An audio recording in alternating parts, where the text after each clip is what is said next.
ఈరోజు జరుగుతున్న ఈ ప్రత్యేక కార్యక్రమంలో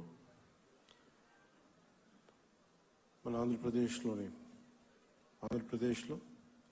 5,000 కోట్ల రూపాయలతోటి 29 జాతీయ రహదారి ప్రాజెక్టులకి శంకుస్థాపన మరి జాతికి అంకితం చేయడానికి ఈ సందర్భంలో విచ్చేసిన గౌరవ కేంద్ర రోడ్లు రవాణా మరియు రహదారుల మంత్రివర్యులు శ్రీ నితిన్ గడ్కరీ గారికి, గౌరవ ఆంధ్రప్రదేశ్ రాష్ట్ర ముఖ్యమంత్రి వర్యులు శ్రీ నారా చంద్రబాబు నాయుడు గారికి, గౌరవ కేంద్ర పౌర విమానయాన శాఖ మంత్రివర్యులు శ్రీ కింజరపు రామ్మోహన్ నాయుడు గారికి, సైలెంట్గా ఉంటే అనిపిస్తుంది, గౌరవ కేంద్ర గ్రామీణాభివృద్ధి మరియు సమాచార శాఖ సహాయ మంత్రివర్యులు శ్రీ పెమ్మసాని చంద్రశేఖర్ గారికి, గౌరవ కేంద్ర భారీ పరిశ్రమల మరియు ఉక్కు శాఖ సహాయ మంత్రివర్యులు శ్రీ భూపతిరాజు శ్రీనివాసవర్మ గారికి, గౌరవ ఆంధ్రప్రదేశ్ రాష్ట్ర రహదారుల భవనాలు మరియు మౌలిక వసతుల పెట్టుబడుల శాఖ మంత్రివర్యులు శ్రీ బీసీ జనార్దన్ రెడ్డి గారికి, ఆరోగ్య వైద్య శాఖ మంత్రి వైద్య శాఖ మంత్రి శ్రీ సత్యకుమార్ యాదవ్ గారికి, మేడం గౌరవ పార్లమెంట్ సభ్యులు శ్రీ దగ్గుపాటి పురంధేశ్వరి గారికి, అలాగే మిగతా గౌరవ పార్లమెంటేరియన్స్ అందరికీ, ఇక్కడికి విచ్చేసిన తెలుగుదేశం, జనసేన, భారతీయ జనతా పార్టీ నాయకులకి, ప్రజలకి, ప్రతి ఒక్కరికి నా హృదయపూర్వక నమస్కారాలు. ఈరోజు జరుగుతున్నది కేవలం రోడ్లు వేయడం మాత్రమే కాదు. ఇది మన భారత్ అభివృద్ధికి, ఐక్యతకి, మెరుగైన భవిష్యత్తుకి చాలా బలమైన పునాది. ఈ దేశ ప్రగతికి, పురోగతికి చిహ్నాలు రవాణా మార్గాలు. దీనిని ఏ ఆర్థికవేత్తలను అంగీకరిస్తారు. 1999లో భారతదేశానికి గోల్డెన్ క్వార్టర్లేటరల్ ప్రాజెక్టుతో రహదారుల దశను మార్చాలనే ఒక గొప్ప ఆలోచన చేసిన ఘనత నాటి ఎన్డీఏ ప్రభుత్వానికి. దార్శనికులు, భారతరత్న శ్రీ అటల్ బిహారీ వాజ్పేయి గారికి మానసపుత్రికగా మొదలైన గోల్డెన్ క్వార్టర్లేటరల్ ప్రాజెక్ట్ దేశ రహదారుల దిశనే మార్చిన గొప్ప ముందడుగు. భారతదేశం సుస్థిరమైన ఆర్థిక ప్రగతితో ముందుకు వెళ్తోంది. ప్రపంచమంతా నేడు భారతదేశ సంతులిత ఆర్థిక వృద్ధిని చూసి అందరూ ఆశ్చర్యపడుతూ ఉన్నారు. ప్రపంచంలోనే అత్యంత ప్రజాదరణ కలిగిన నాయకులుగా గుర్తింపు తెచ్చుకున్న గౌరవ ప్రధానమంత్రి శ్రీ నరేంద్ర మోదీ గారి సారథ్యంలో భారతదేశం $4.18 ట్రిలియన్ జీడీపీ తోటే ప్రపంచంలోనే 4వ అతిపెద్ద ఆర్థిక వ్యవస్థగా రూపాంతరం చెందింది. ఇది నూతన భారతదేశ ఔన్నత్యాన్ని ప్రపంచానికి చూపించే ఒక మైలురాయి. వికసిత్ భారత్ 2047 లక్ష్యాన్ని చేరుకునే దిశగా ఇది చాలా గొప్ప అడుగు.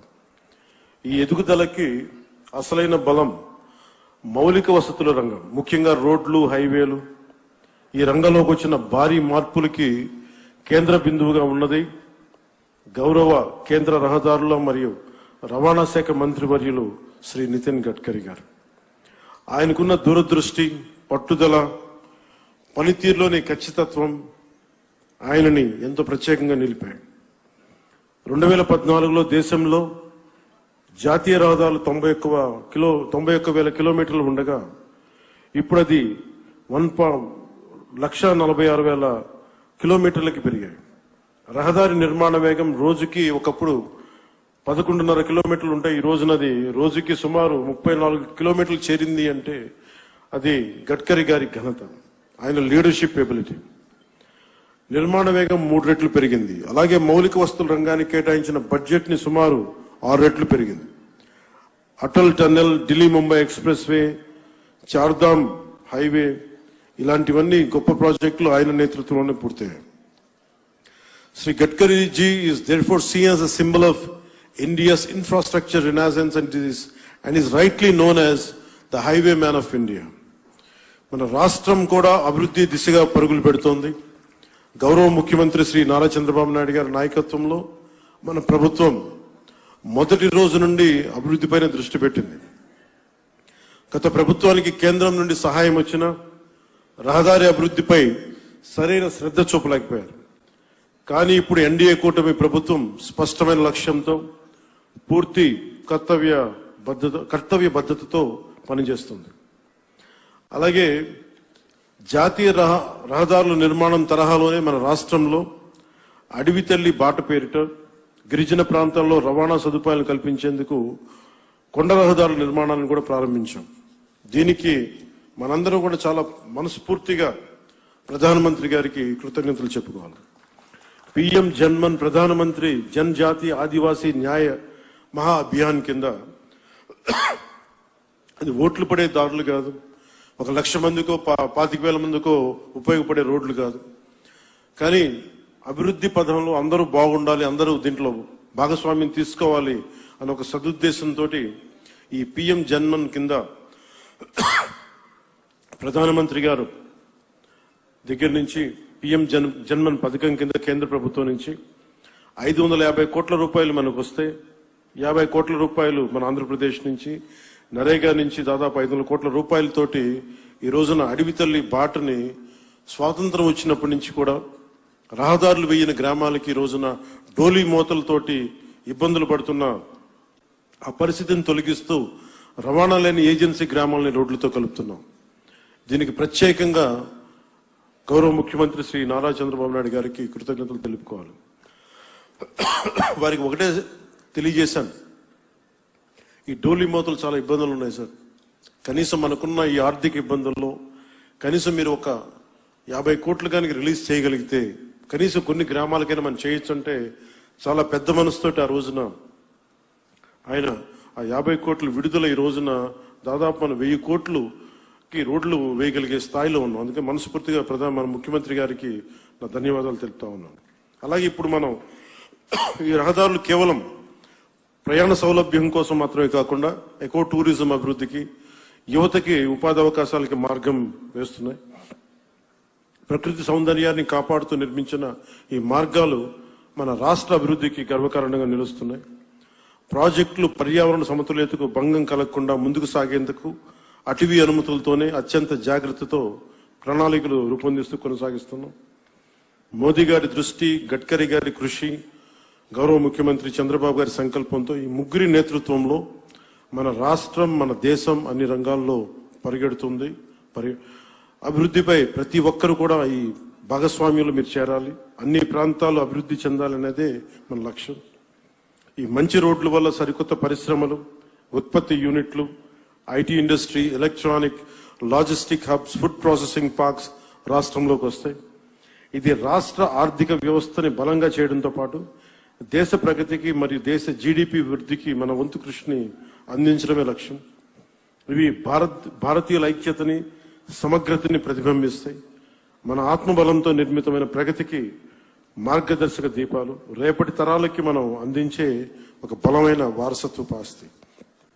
ఈ సందర్భంలో నేను మీ అందరినీ ఒకటే కోరుకుంటా ఉన్నాను. గత ప్రభుత్వాన్ని చూశారు, కూల్చివేతలతో మొదలైన ప్రభుత్వం, రోడ్లు వేయని ప్రభుత్వం, కనీసం రహదారులు గుంతలు పూడ్చని ప్రభుత్వం. కానీ ఈ రోజున మన ప్రతి ఊర్లో కూడా ఊరికి మధ్య గుంతలు పూడ్చడంతో పాటు రహదారులు నిర్మిస్తా ఉన్నాం. హైవేలు ఈ రోజున గడ్కరీ గారి ఆశీస్సులతో మనం ప్రారంభిస్తా ఉన్నాం. వీటన్నిటికి కూడా మనకు కావాల్సింది కనీసం ఒక 15 సంవత్సరాలు ఈ కూటమి చాలా బలంగా ఉండాలి. వాళ్ళు ఎన్నో రకాలుగా ఈ కూటమి ఐక్యతని దెబ్బతీయడానికి ప్రయత్నం చేస్తూ ఉంటారు. వీటన్నిటిని మనం కొంచెం జాగ్రత్తగా ఉండాలి, ఎరుగుతూ ఉండాలి. నేను ప్రత్యేకించి ఈ కూటమికి నేను ముందుండి కృషి చేయడానికి కారణం ఒకటి 5 కోట్ల మంది మన ఆంధ్రప్రదేశ్ ప్రజలు దేశ అభివృద్ధిలో చాలా బలమైన భాగస్వామ్యం వహించాలి. ఆంధ్రప్రదేశ్ ఖ్యాతి మొత్తం తెలియాలి. మన వెనకబడ్డతనానికి తిరిగి దాటుకుని అభివృద్ధి పదంలో పరిగెట్టాలని ఒక్క సదుద్దేశంతో నేను చేసిన ఈ ప్రయత్నం ఈరోజు సఫలమై ఈ రోజున ఇంత పెట్టుబడులు వస్తున్నాయి. ఎందుకంటే ఒక బలమైన నాయకులు కావాలి, చంద్రబాబు గారి నాయకులు కావాలి. దేశం మొత్తం ఒకటే తాటిపై నడిపించే బలమైన నాయకులు శ్రీ మోదీ గారు. వీరందరి ఆశీస్సులు ఉన్నాయి, వీరందరి కృషి ఉంది. దాంతోపాటు జనసేన నాయకులకు కానీ, తెలుగుదేశం నాయకులకి కానీ, భారతీయ జనతా పార్టీ నాయకులకి, కార్యకర్తలకి, ప్రతి ఒక్కరికి పేరు పేరున చిన్న చిన్న పొరపచ్చాలు ఏమున్నా కానీ వాటిని మీ స్థాయిలోనే సరిదిద్దుకొని నేను ముందుకెళ్ళాలి, కూటమిని బలోపేతం చేయమని మనస్ఫూర్తిగా నేను కోరుకుంటా ఉన్నాను. అందుకని మనస్ఫూర్తిగా మరోమారు ధన్యవాదాలు తెలియజేసుకుంటూ ఆంధ్ర అభివృద్ధి పదంలో రాకెట్ స్పీడ్తో వెళ్లాలని మనస్ఫూర్తిగా కోరుకుంటూ ఇక్కడికి వచ్చిన మీ అందరికీ ప్రత్యేక ధన్యవాదాలు తెలుపుకుంటూ గడ్కరీ గారికి మరోమారు మనపూర్వక ధన్యవాదాలు తెలుపుకుంటూ సెలవు తీసుకున్నాను. జై భారత్, జై హింద్.